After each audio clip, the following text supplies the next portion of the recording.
अस्सलाम वालेकुम। बेटा मेरा मियाँ बहुत हो गया सी 32 लाख ते मेरा बाजू कटा गया एक्सीडेंट नाल। मेरा कमाने वाला कोई भी नहीं, कमाने वाला मेरा कोई भी नहीं है। मैं किसी का घर सारा लेते बैठी हाँ। मेरी मदद की जाए, खुदा वास्ते मेरा इलाज करा दो।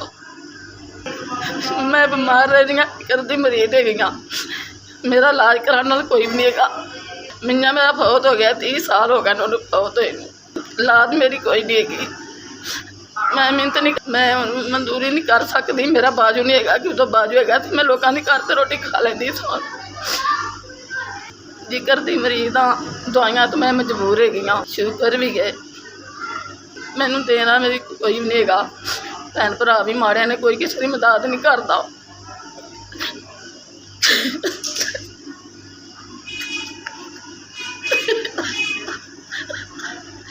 ना मत बंदा मरदी बुढ़ी तो गुरी करता है।